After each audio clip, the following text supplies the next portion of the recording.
Talk on the morning shift.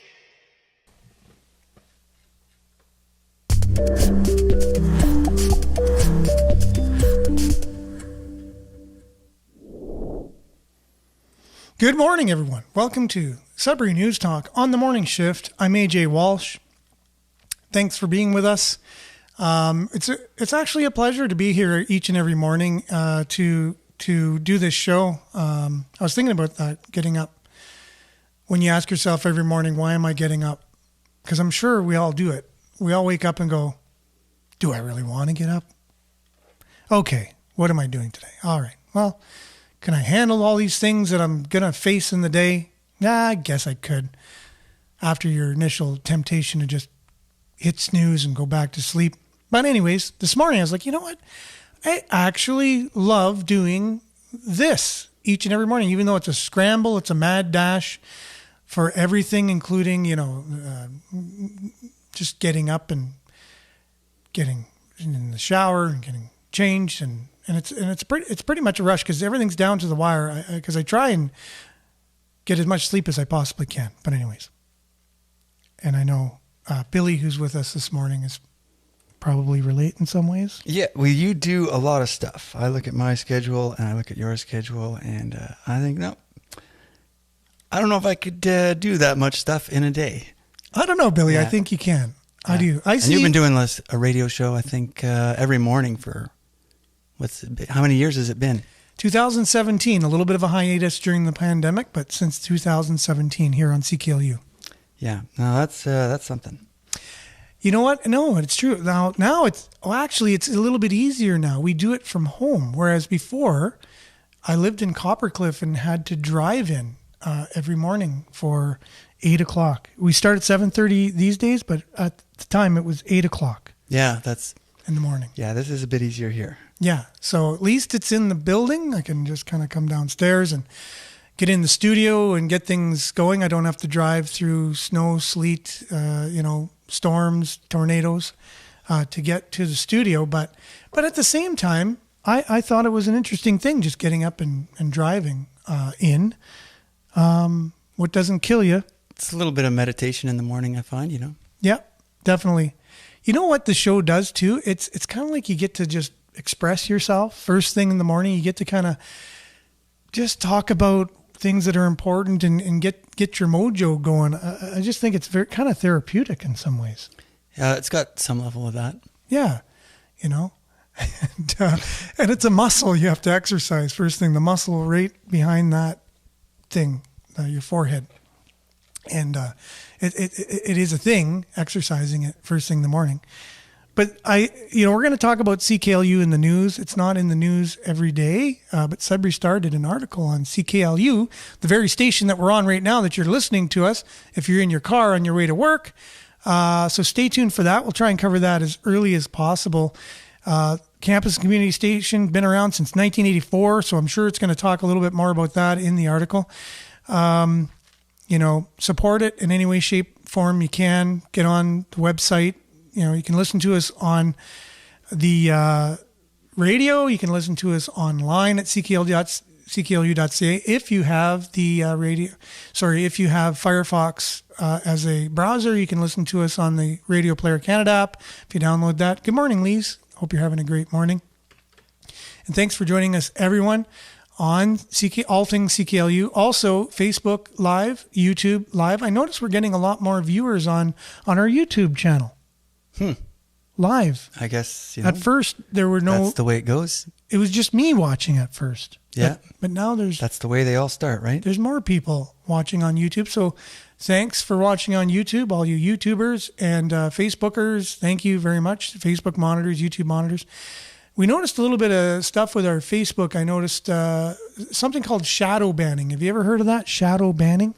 Yeah, that's where you don't know you're being banned. It's secretly done. Yeah. That's an interesting phenomenon because I think that's been happening with our page for a long time. At first, I didn't even share anything. It was just I had Sudbury News. I put it up there, never shared a thing. And I was getting 7, 10, 12 likes a day. I'm like, oh, what are people liking? It's not, there's nothing even there. They were liking it because it was Sudbury News and they just saw the logo and said, I like Sudbury News, and they'd like it. And then I started sharing things. I started ramping up and doing the actual, sharing news and starting it up. And then I started noticing less and less likes. And I thought that was weird. How is that even possible? People liking something that doesn't exist. And then you start, just sharing the news that I wasn't even doing my own news. I was just sharing other news from the community and getting less and less. And then I had to start paying. I had to start paying for like sponsoring ads and things. And then I noticed, it's going back up to 12, sometimes 15, 7, 8 a day. I'm like, okay, good. My advertising would stop and then it would go down to 0, nothing for a week. And then just recently we shared an article on Dario Zulich that he was basically, all he said is, I'm going to pivot now that we heard the news that they canceled KED. And, I had like 1,200 likes, a lot of people that weren't liking the page or following it. So I invited them. And at first I had 30 people in one day liking it. And then I kept inviting, and you know what? The likes stopped. The follows stopped. So I got that suspicion again that something's going on behind the scenes that I have no control over. I'm just doing my thing. But what I think isn't kind of fair in some ways, and life isn't fair, I know that. But other organizations in town, when they first started, they were able to accumulate 40,000 likes before the shadow banning and stuff happened, before any of this stuff happened. Just news organizations that people want to be informed, they're able to like it and not be shadow banned, and something didn't stop it from happening for them. So I just, in a way, it's just, I don't know, it's an icky feeling, kind of icky. Yeah, well, the reality is there's a lot of algorithms and bots, and I think the perception that we have of reality, and especially in the digital world, there gets to be a pretty big disparity. I was reading this tweet from this guy on Twitter who said he had 50,000 followers, and then they did a cleaning up the bots kind of thing. Yeah. At the end of it, he had 80 followers. Oh no! And he realized that all the people who had been cheering him on and sharing his point of view and getting into these conversations with, not one of them was a real person. Apparently. Oh no! You know what though? Do you think that was actually the case, or do you think possibly if the platform didn't really agree with this person's point of view, they could have claimed they were all bots, right? And then just cleaned them up. Yeah, so there's two sides. It goes both ways too, right? Exactly. So again, we live in a world where you would think it would be the most transparent world in the world. Does that make any sense? You in the solar system. Yeah. You would think we'd be so transparent nowadays with the internet, but actually it's reverting in some ways. So anyways, I talked about this a little bit yesterday. It's very educational about the human condition, right? Or the human situation maybe. Yeah, for sure. Okay, well, let's get started today with a little bit of our weather and then headlines, and we're into it. Lots to talk about today as usual, as news creates itself. We'll be right back with some weather.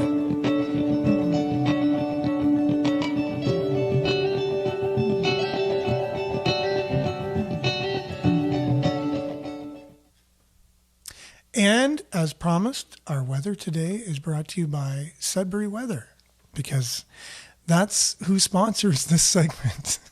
They don't pay any money, but it's definitely a sponsor. 17 degrees currently, 94% humidity. Today we can expect, one big, bit of news is we don't have a warning today. We had a warning for the last 3 or 4 days, but thankfully we made it through. Cloudy today, 40% chance of showers this morning and early this afternoon, then a mix of sun and cloud. The wind will be 30 kilometers, gusting to 50. So it'll be a little more windy than usual, and the high today will be 25 with a humidex of 30, basically 29, 30. The UV index will be 7 or high. Tonight, clear. Wind will be the regular 20 kilometers, becoming light early in the evening. The low will be 15 tonight. So not cool per se, but not overly hot or muggy. Then Friday will be sunny early in the morning, then a mix of sun and cloud, 30% chance of showers late in the afternoon. Wind will be southwest, gusting to 40. The high will be 27. The humidex, though, will feel like 30. UV index 8 or very high. And then the long range, again, the Friday we just talked about. Saturday, now it looks like we're going to have a mainly sunny day, high of 30. Sunday looks like there's a chance of showers and high of 24. And then the rest of the week, they just predict the very easy to predict mix of sun and cloud kind of thing. So you can get away with anything after that. So, we will be back right after this with some headlines that we shared right here on our Sudbury News Facebook page. We'll be right back.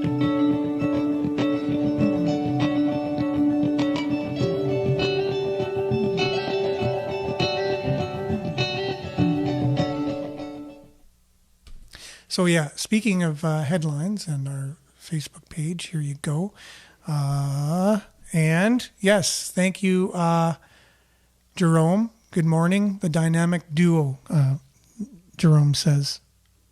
Nice. Yeah, we have Thanks, Jerome. Yes, the dynamic duo. Appreciate it. Comments are getting to us. The only thing is, Jerome and everyone out there, I have to manually bring up the comments on the screen. So I can see them. I have a monitor in front of me with comments. But I have to go into my broadcast solution, what we're using, and bring them up on the screen. So anyways, yes. So there's a little bit of a manual aspect to that. So much appreciated. Keep the comments coming. Love comments. It's the only way that we can have a true conversation with everyone where everyone's involved. And yes, as you can see, the page is doing very well. We've reached 47,000 people in the last 28 days. Our post engagements are 34,000. Page likes in the last month are 328, even though, as we said earlier, I think there's some nefarious things holding back likes and follows. But even so, we're still growing at a comfortable pace. And thanks to you, we're at over 3,200 likes and coming up on the 4,000 follows, which we really should get to 40,000 on both of those. That's the goal. 40,000 likes, 40,000 follows, because that is really the demographic. That's the target here. That's what, the amount of people that are online in Sudbury. So that should be interested in Sudbury News. So some of the things we've shared: Ontario planning to bring in stronger mayor system for certain cities. But then the Sudbury.com just put probably not in your city just yet. We'll get into that.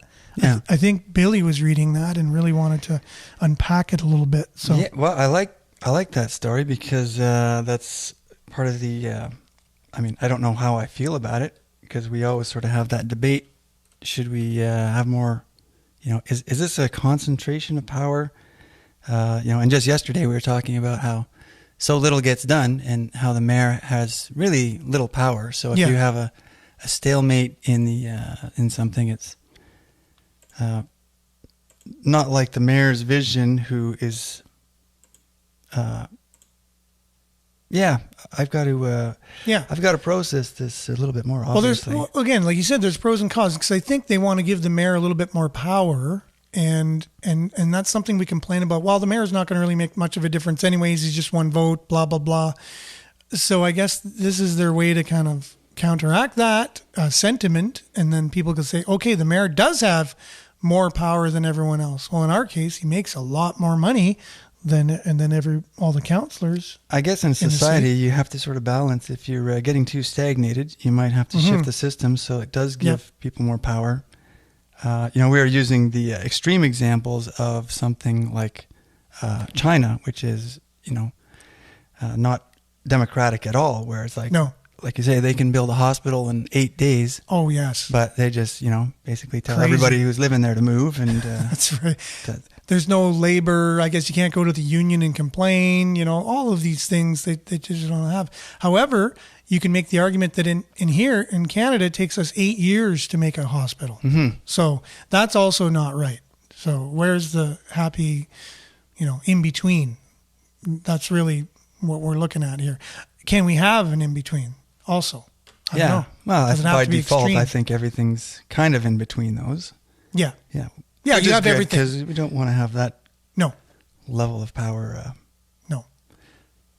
And they make the point that, and sure, it might be a great system as long as you have somebody who's kind of benevolent and is really looking to do the community a service. But, if you have somebody who's got a little more self-interest in mind, they could really abuse the system. It's the idea of a monarchy in some ways.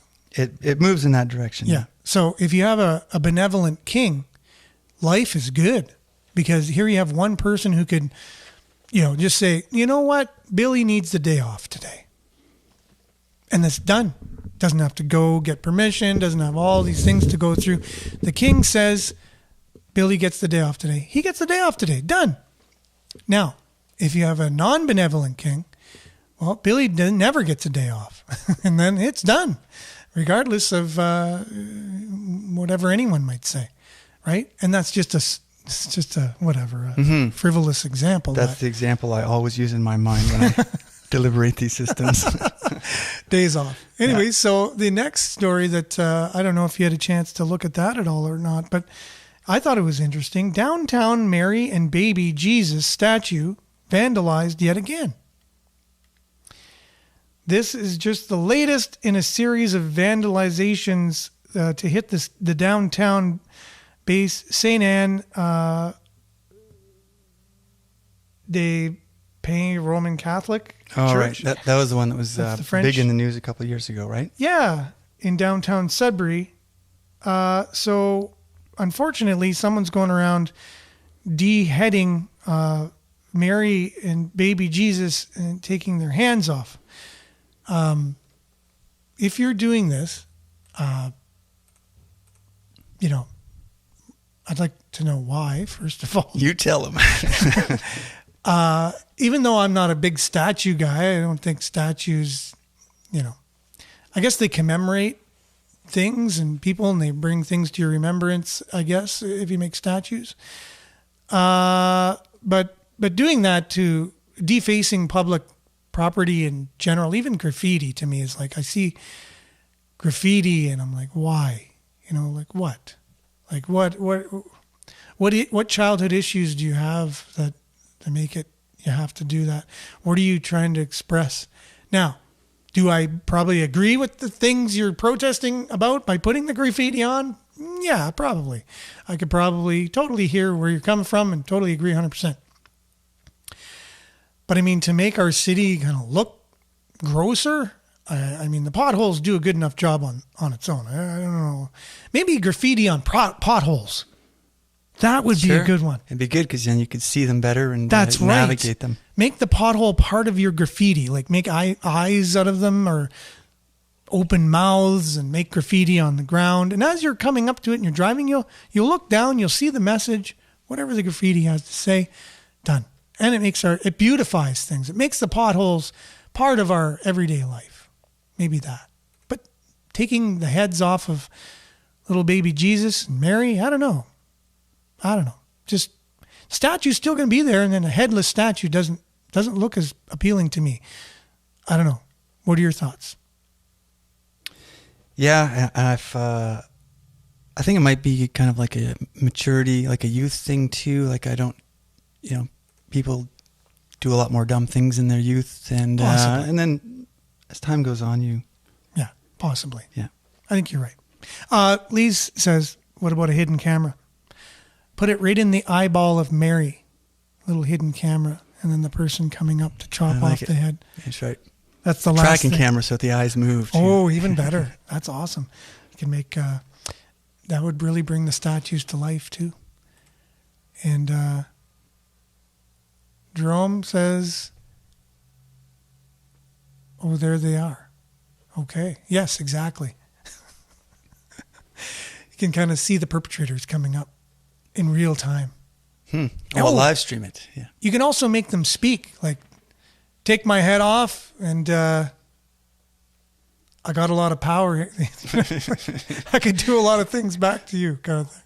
I don't know. Scare the living bejesus, no pun intended, out of them as they're going to deface, no pun intended again, your statue or whatever. So You're on fire with your poetry today. The puns. I'm too punny. Here we go. Dad Joke Central. And next story. We have a new CEO of our airport, Sudbury Airport. A Laurentian University graduate is the new boss of the Greater Sudbury Airport. There's headlines all over about this. CBC, Sudbury.com, CTV, all over the place. But I guess Sudbury Star chose to use the headline that she is a former graduate of Laurentian for some reason. I don't know that's what that. I guess cool. just locally, went to school here. Local interest story for sure. Local angle. So I don't know if you had a chance to unpack that or not, but I haven't. Giovanna Varelli, hope I said her name right. Will Giovanna replace Varelli, Todd Tripp and will assume her new responsibilities on August 15th. After 6 years as CEO, Tripp is retiring, and Sudbury Airport Community Development Corporation Board of Directors announced Tuesday. Yep. So, a new head honcho. She's coming back to her hometown. And cool. Yeah. Does she have any experience? She worked as Director of Commercial Development for Greater Toronto Airports Authority. Yeah. And Varelli led the commercial portfolio that encompasses revenue generation, passenger experience, and strategic partnerships at Toronto Pearson. Wow. So that's a pretty good resume, I'd say. Well, I think we could get some revenue generation going on here at our airport for sure. I'm going to follow this one and see, because she has the experience, right? This one sounds very like someone who's very qualified to come in and help out our airport here. So that's good going. This sounds positive for sure. Revenue generating is definitely something that the city needs for all of our possible revenue generating facilities. I don't think we often look at them like that, as we talked about with the $100 million library going downtown. Not a revenue generating facility, but yet takes a lot of money to run. The airport takes a lot of money to run, but it also is a possible revenue generating edifice. And so we should be looking at all the possible ways to make money. Hopefully not increasing my airline ticket, though. Yeah. Is it funded? How do you think the airport's funded? Is it a bit locally and a bit provincially, federally, probably from all sources? It's got all the fingers of the government in there. Yeah. Yeah, for sure. So I guess that's the thing. We rely on that a little bit too much in our society in Canada. Yesterday we were talking about Joe Rogan called Trudeau communist. And I think Miles chimed in and said, well, he doesn't know anything about Canadian politics, and that's a little bit of a stretch saying communism. But what is communism? Communism is where the government runs things and there's less private. So Canada has been going more and more and more into, you can't start a business unless you have government funding. Like I was an entrepreneur for 20 years. And that was my pet peeve, is that I was seeing at the time, Bartolucci is in the news giving $100,000 to my competitor to start a business. Like, where is that even fair? I mean, and then they went out of business because they don't know how to run a business, but they got $100,000 of my own tax money to start a business that's going to be a competitor to me. Where does that make any sense at all? So that's, and same thing on Manitoulin Island. I used to be a representative of the Canadian Federation of Independent Business, which is supposed to lobby government to make it easier for businesses to be in a free kind of market where they can do things to really help the economy, as small business is the backbone. There was a story of a guy who tried to start an airline. I think this was a few years ago, and it was kind of similar to that. And it was, I think, quite a public. He was very vocal about how, there was like all of these blocks, and then he came to the realization that it was kind of like Air Canada, like the government was sort of trying to protect their own. So that's always the balance, is like whenever the government's kind of invested in a lot of these services, they're kind of in competition in a lot of ways with the private sector. Yeah. So they're supposed to be doing, helping the private sector, but they're also in competition. And I think, that's a pretty it's a thin line. It's a tough road to walk. It's a tough boat to tow. There it is. But at the same time, I think I don't think our government has done as good of a job as they could, knowing where the line is, and they just kind of full on, because government, like any entity, has self-preservation. So once you have a job, do you want to be in? Do you want your job to be vulnerable and jeopardized by, a cut or whatever? No, you're going to do everything you can to keep your job. And then you're going to want to grow your organization to make sure that you're stable and whatever. And so government grows and grows and grows just like any entity. The only problem is the government doesn't have to be fiscally responsible. It has all the money in the world. So we talked about kings before. A government can turn into a king, basically. Something that's not accountable, that just tells you what to do and doesn't have any, and that is communism. And that is where Canada is headed. There was a really great fella. He was the agriculture, the dude for Eisenhower in the States. His name was Ezra Taft Benson. And he said socialism is just the doorway to communism. And he explained why, because he's in government. He understands how governments work. And we are definitely socialist in Canada. So if you take his particular point of view as someone who definitely knows how governance is run, and whatever, and you have to define. There's fascism, communism, totalitarianism. There's socialism. There's capitalism. There's ismism. There's every ism out there.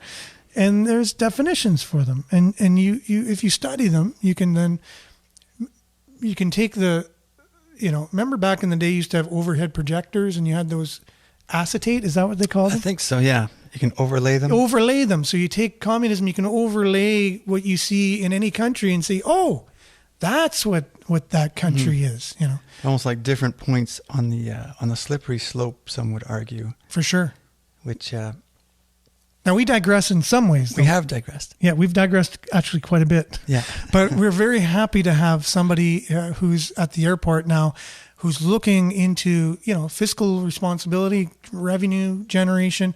And Miles says basically that the airport is controlled under the auspices of Transport Canada, which is federal. Mm. So, see, that's why we you are such a part of this conversation. Such a team effort. Team effort, for sure. It's our conversation. It's not just Billy and I. It's not just the dynamic duo here getting it done. And the reason why I say that is because Jerome called us that. And that's tongue in cheek. But anyways, there's also a new CEO of Science North. That's right. So in the same day, basically, or the same news cycle, we have a new CEO of Science North and a new boss of the Sudbury Airport. And I'm trying to find some information on that, but it's not coming up here quickly. That's odd because I know the different news outlets did share that. I know I didn't share it on mine for some strange reason. Yeah. Well, I take full responsibility for... No, I'm sure it's operator error here. Yeah, right. So opposition is in the way of trying to prevent Parliament from going down to communism or authoritarianism. Correct. Definitely. However, if you just study a little bit, now I'm not here to talk about deep politics too much, but our current prime minister he has the record for the most investigations against the prime minister, never found guilty of any of them. And so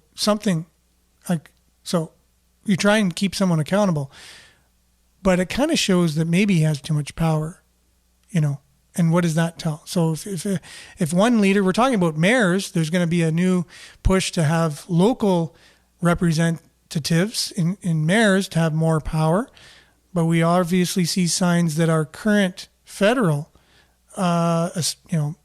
governance has possibly too much power. You can see that in just, yesterday we talked about Justin Trudeau. He mandates everyone to wear masks on federal trains, but yet he's on a train without a mask. It's like, what does that tell you? It's just bizarre. It's just, I don't know. That's just one small example. And I'm not prepared even to make that argument. I'm just there to tell you I know that no other prime minister has been investigated as much as this prime minister, and has done illegal things and has not been held accountable. Let's just take one out of the air. What was that not-for-profit that his family was being paid for speaking? Like hundreds and hundreds of thousands of dollars. Mm-hmm. You know, the WE, is that what they're called? WE? That sounds the familiar. WE scandal. Okay, if you put Justin Trudeau scandal into Google, you'll get a vast amount of scandals that he's already been in. And how many has he been found accountable for? Crickets, please. Sound of crickets. And that's correct. So anyways, I'm not going to go too much into, maybe we'll do a show on what is communism, totalitarianism, authoritarianism, ism. And then, it'll just be a canned thing that we'll throw up and throw out there. And we can be educated. I think we do need to be educated on our government. And so that way you know who to vote for and why to vote and all that stuff, because it does affect your life. It's going to affect lots of things. It is your money that's being used. So. Mm-hmm. There's an interesting, was it Venezuela that recently turned socialist? Because I've kind of dabbled in both sides of the spectrum here, and the one thing that I thought was the most kind of telling is that these systems always do start off great, especially when you have like a fiat currency system. It's like, oh, everyone's great, but it kind of you got to watch out for that. You got to look down the road. And see where it's going to end up. So well, the argument that's made for a lot of sympathizers for, let's say, socialism is, no, it's not socialism like happened in Venezuela or all these countries that went down and whatever. It's democratic socialism. That's different. But let me tell you, democracy in and of itself is a doorway to communism as well. Give you an example. Just like the king could say, Billy, you're going to get the day off today, and it's done. Or the king can say, no, Billy has to work every day of his life, and it's done. Democracy is the majority. So the majority, if the majority wants good things, the majority votes and says, yes, I think Billy needs a day off today. But the majority can also vote that Billy has to work every day of his life for the rest of his life. And that's democracy. So do you see any dangers in that at all? So if you're able to convince the people to vote for the very things that are detrimental to them, bingo. So there's a way democracy can be taken and twisted and made to be into something that's not serving the people. Like serving the people in terms of something that would be favoring the people and not detrimental to them. So anyways, just food for thought. Good points. But I'm excited for the new installments in the Sudbury Airport and Science North. I think new blood is always good. This is both at the same time. I was just going to jump into something else here. Yeah. Roundabout 700 unit residential development inches forward. Yes. That seems like a big story because 700 units, that would... Now, this was shared on Sudbury.com, correct? As a Sudbury.com, yeah. And that's their kind of Good Morning Nickel City, blah, blah, blah. Yeah. So there are some cool stories. I'm glad you switched gears there because I wanted to cover these. So good job. So yeah, what is this? A roundabout 700 units? This is a long talked about Silver Hills subdivision. Yep. Which is yet to materialize. Surprise, surprise. Yeah. Well, I heard it's been talked about since, 2012 or something. Really? 10 years. Okay. Yeah. See, I hadn't really heard of it, but to be fair, I don't pay attention to a lot of stuff. The development consists of a proposed 700-unit subdivision south of the Silver Hills development on the Kingsway. Leduc noted a parcel of land south of Best Buy that has been rezoned to accommodate a grocery store. And so right behind Best Buy there, right? There's all that land. So it's not being used, kind of just like barren land. So I guess it's still kind of an idea that's still has a ways to go before it's determined if it's going to materialize. I don't know how they build anything in the city, to tell you the truth. I really honestly don't know. because Well. it just takes forever. I mean, unless, I don't know, but some things go quick. So I guess it's just like who you know. I don't know. You know what I mean? If you know the right people, like there's a house I see right on Paris Street.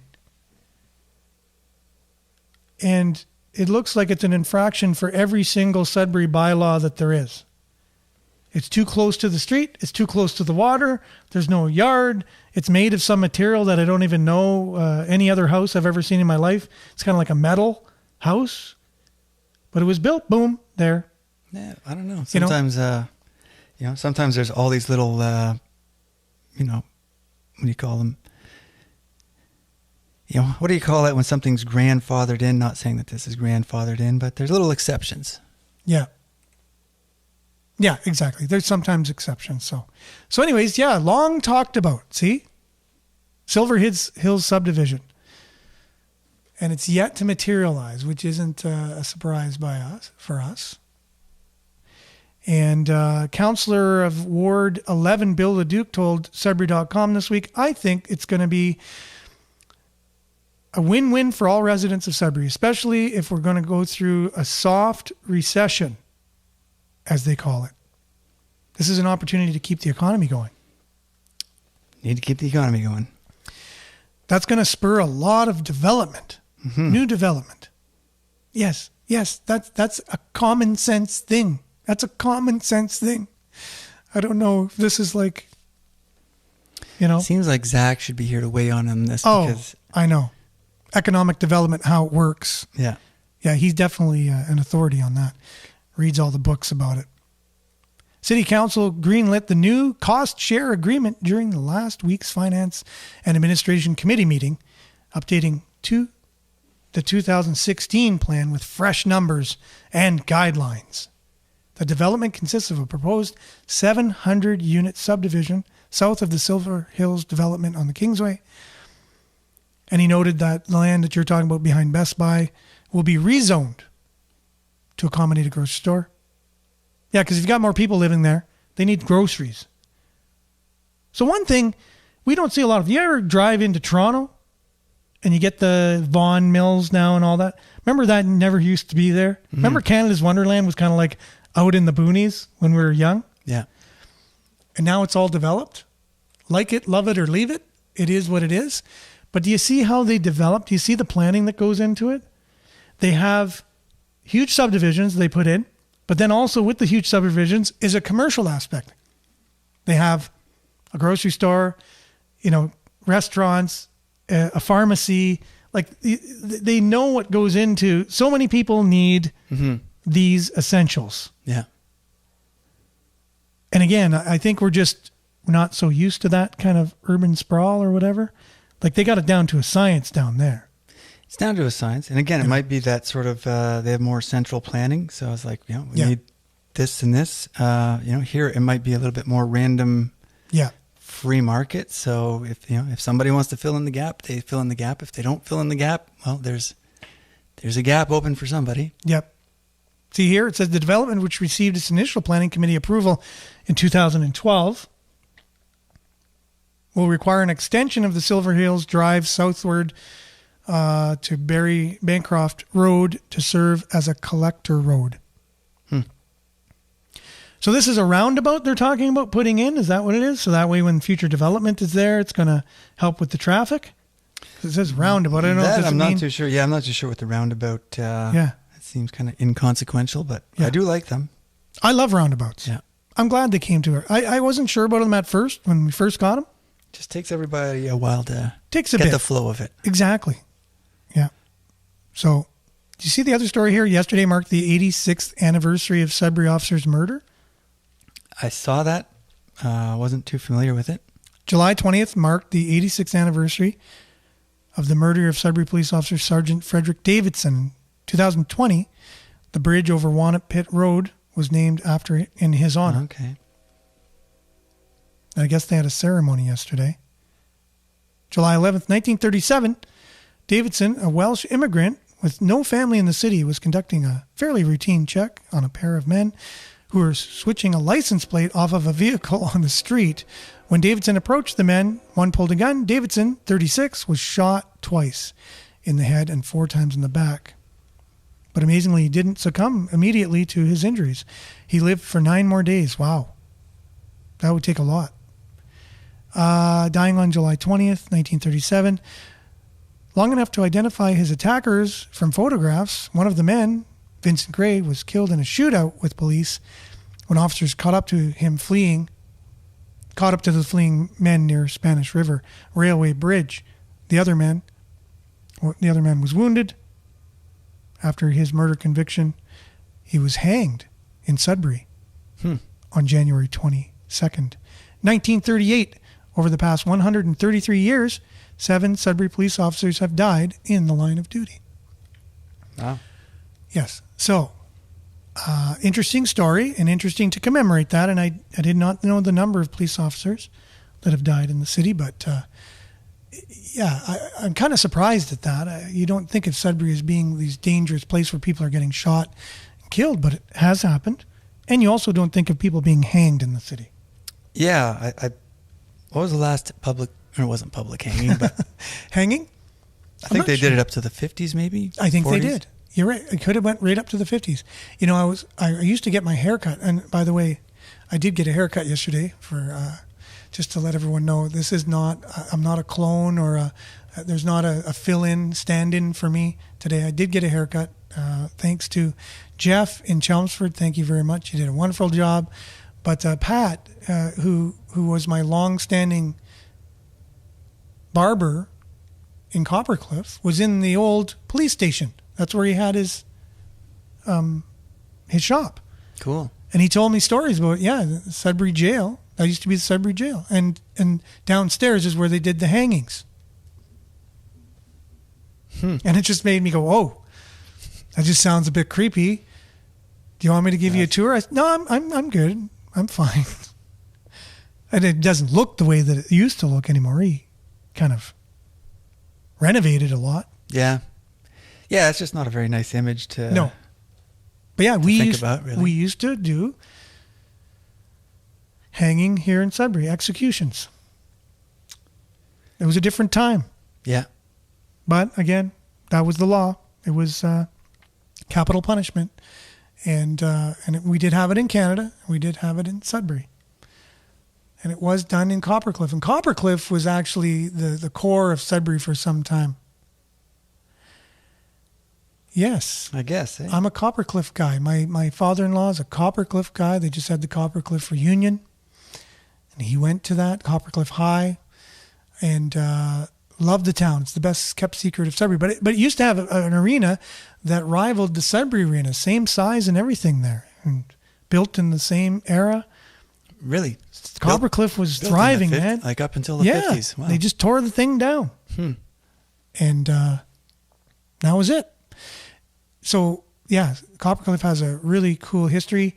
They had a quasi, Inco, Sudbury thing going on. It was a company town, but it was also Sudbury, so they worked together in a lot of things. Right. They used to have a train trolley back and forth. Yeah. And the owner of Inco was none other than J.P. Morgan. Is that right? I think the monopoly I heard that guy. Before. Yeah. Yeah. So J.P. Morgan started, he bought the Canadian Copper Company, I think, and then started Inco, something along those lines. Right. He had the railway first, right? Yeah, he was tycoon on everything, oil, rail, in with the Rockefellers and Thomas Edison, who also was in Sudbury, who started basically Falconbridge. So Thomas Edison was over in that neck of the woods. J.P. Morgan was over in Coppercliff. So here you have two iconic, worldwide known industrialists. Icons. What do they call them in Russia now? Oligarchs? Yeah. So they were the oligarchs of the time, right here in our city. Yeah, well, cool.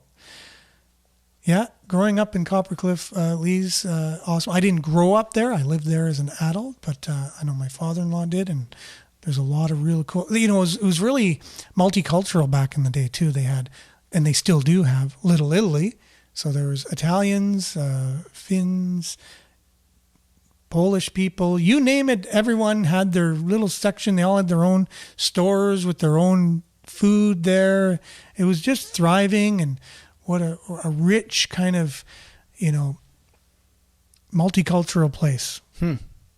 They all kind of kept to themselves, but it wasn't so far apart that they didn't kind of intermingle, work together, in the mines, and Right. families would go to school together. So really cool history there. But anyways, all that to, talk about the old jail, coming from the story of the Officer Davidson. 33 years ago, something like that? No, I don't think it was that long ago. 1937. 1937, so less than 100. Oh, less than 100 years ago, yeah. What did they say, 86? It says over the past 133 years, Right. 7 Sudbury police officers have died. That's where I was getting 133 years. But no, it hasn't been that long. I wonder how that compares to other population equivalent demographs. Yeah, I'm not sure. But in another story, we'll be right back after this. We got a I don't know, an interesting one. I'm eager to learn about it. We'll be right back.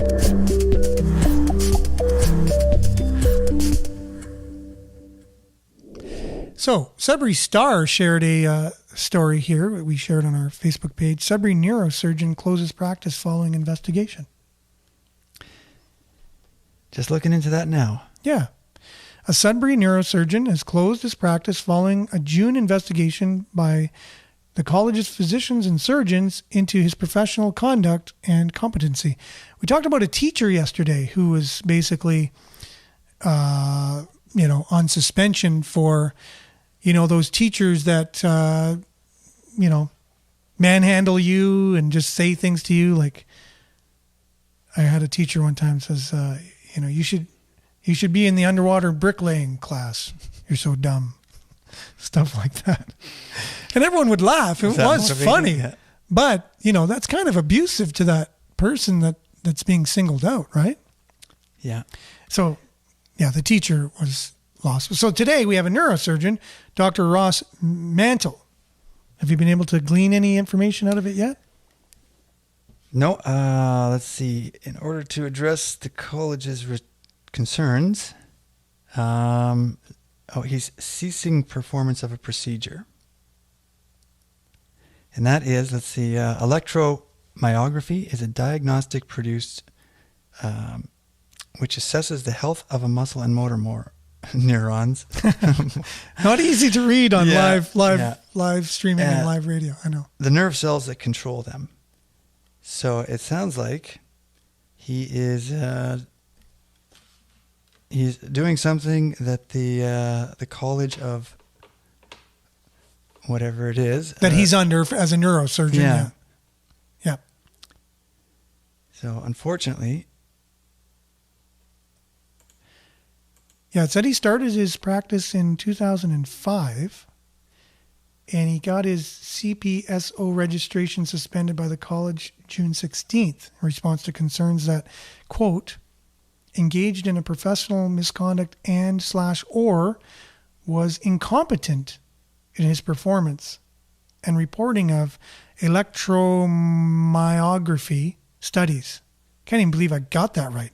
Electromyography studies and nerve conduction studies. Electromyography, like you said, it assesses the health of a muscle and motor neurons. See, this is why I'm not a brain surgeon. Too many big words. yeah, I find these are tricky to assess because, in a lot of cases, I will see something, and I've kind of, I guess, somewhat formed a position that there is maybe like the medical industry is, again, maybe a little bit protective if something's being done outside of it. Yep. They have a responsibility to ensure that stuff is safe, but at the same time, you have to wonder. I've seen quite a few cases where it's like, well, it's something really promising going on here. Yeah. And they refuse to investigate it further, and they take away the licenses of people that do. Yeah. So we're not saying just because this guy is guilty of these things, obviously we don't want to even kind of go down that road. We're not, you don't know until it's over. I think they are investigating though, because it says in order to address the college's concerns, Dr. Mantle entered into an agreement whereby he would cease performance. So basically he's saying, okay, while you guys are looking into this, I'm not going to practice anymore, basically. Mm-hmm. And then the hospital spokesperson, Jason Turnbull, who used to be on CBC, said Mantle is now unable to practice at HSN as a result of the suspension. According to Turnbull, there are currently 180 HSN patients awaiting neurosurgery. So unfortunate for the patients in all of this, regardless of the reasons why this is happening or what. My heart goes out to them because during COVID too, people weren't getting surgery, so there's already a backlog, and now this happens. Mm-hmm. Poor people that need surgeries. It's terrible. Yeah. Yeah, and that's one of the kind of revealing things about the past couple of years is I think prior to that, there was a lot more confidence that the system really had a good fix and handle on things. And then, there'd be some tremendous 180s along the way. Like this is safe. No, it's not safe. This is, this is, exactly. This is what you do. No, this is not what you do. It's like, okay, so. For sure. So maybe there is still stuff to learn out there. And now we're going to switch gears a little bit because we have our closing story, and it's about the very station that we're on. Unless you had something else you wanted to cover before that? Nope. Nothing kind of stuck out to you? Okay, we're going to be back right after this with a story about CKLU.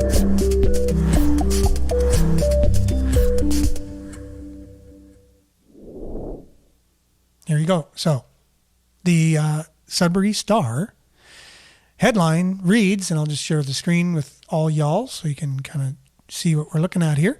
CKLU has a Sudbury treasure worth listening to. Nice. I like this story. I've always thought they did a great job. Yeah. So I guess this is written by Judy Strawn and Vicky Gilhula. They do their segment called State of the Arts in town. Very, much a part of the arts community. And, making sure that we have entertainment and we're entertained here in the city through the arts and that artists are recognized and all of that. They're just very much so into the arts. Sudbury Wolves fans are familiar with the CKLU 96.7 FM because that's where you listen to the Sudbury Wolves. But many patrons of arts and culture are unaware of this campus/community radio station, what it offers in the arts and beyond, and how it differs from commercial radio. I think that's true. A lot of times I tell people I have a show and they go, "Oh, how can I listen to it?" Or "Where is it?" I go, "It's on CKLU." They kind of have this blank look. I go, "It's the community." "Oh, where is it?" Like, what is the dial? Like, what is it on the dial? It's 96.7. "Oh, okay. I'll listen to it." But, more than likely, there's a good chance they're not going to remember that or go to it, right? I don't know. My circles seem pretty familiar with 96.7. Again, kind of for the music sort of background, it really has been like the place where local music can get played, and it still is. And the one place on the radio. One place, if you're a musician locally, you'll get your song on the air, no problem. A listener's biggest surprise might be that almost every genre of music is covered, and that's true. From indie pop, jazz, blues, classical, country, and folk to metal, punk, ska, IDM, world, and everything in between. Campus community radio is unlike formatted commercial radio. Therefore, every day presents new options without complicating the previous day's playlist. And that's the one thing I do. It's kind of, I laugh sometimes because there'll be a metal song and then afterwards there's like elevator music after, and it kind of is kind of funny in some ways, but at the same time, look, what do you hear on commercial radio? Lots of repetition. The same thing all day long. It's just like, and commercials. Like, one of the great things about CKLU is our commercials are only they're usually just community sponsored, sponsorship, 30-second spots. And that's it. And then it's back to music or talk or whatever. There's a lot of really great shows too. So a listener's biggest surprise Okay, we already said that. Campus community radio is unlike the formatted radio, like we already said. What are some favorites that might begin to hook in the new CKLU fan? Take Senior Fridays, for example, where the day has been formatted with seniors in mind. Look at that. That's kind of cool. Mm-hmm. The Foxhole, which I do listen to, kicks off at 9 a.m., right after Earshot Daily, right after this show, and is meeting a place where music, science, outdoors, clubs, books, and business collide. And Stan Corin for a focus on folk with a blend of Canadian, local, and world music, and radio dramas, skits, comedies, Sounds of Scotland, which I think is kind of funny. Do you ever hear that on CKLU, the Sounds of Scotland? No, I haven't. This guy's got the most thick Scottish accent on there. Just that alone is fun to listen to. And then he plays, all the Scottish songs, which are just, I don't know. I think if you played all the Scottish songs at a get-together, you couldn't help but have everybody just be in a happy mood, And they have a story to them, and they're just fun. And again, you wouldn't normally think, you know what, I want to listen to Scottish music right now. It's not something we normally would say. It's important to hear stuff you wouldn't seek out, Exactly. And it does change your mood and things like that. And I say these days it's a lot less likely you're going to come across stuff that's, I think of the old days in TV where you only had a few channels, but you would end up watching something because you didn't have too many choices. Yeah. But, over the years, you take in a lot of horizon expanding stuff. Yeah. Where I think, the growth potential of always sticking with the same thing these days might be a limiting thing. Well, it says here everyone likes a morning show, and CKLU has its own popular brand, Sudbury News, weekdays from 7:30 to 8:30. It's a little further down. Listeners enjoy local morning chats between AJ Walsh, Zach Ireland, Billy Brumiller, Nick, awesome. Dave, Miles. It was Zach and I at the time. Oh, there you are. Yeah. You are there. I was adding it just because. Yeah. Occasionally, the dynamic duo is in, according to Jerome. And, joins in for a tiebreaker point of view. Look at that. I know. I think Judy's listening. I'm pretty touched and be mentioned. I know. CKLU is the exclusive radio broadcaster for the Sudbury Wolves, which is true. And we got a new broadcaster joining the team this year in David Bowen, Joe Bowen's son. So exciting stuff. Sudbury News talking about CKLU in the news on CKLU. It's like one of those Russian dolls that it gets smaller and smaller. So thanks for listening, everyone, to CKLU, to us on Facebook and YouTube Live. Thanks for joining us. Same time, same place tomorrow. Billy won't be here tomorrow, but he is today. And thanks for being here, Billy. Thank you. Thanks for all of you and all of your comments and liking and sharing this video. If it wasn't for you, the show really wouldn't be what it's becoming. And we'll be back same time, same place tomorrow. Stay tuned now for Earshot Daily on CKLU. Ciao.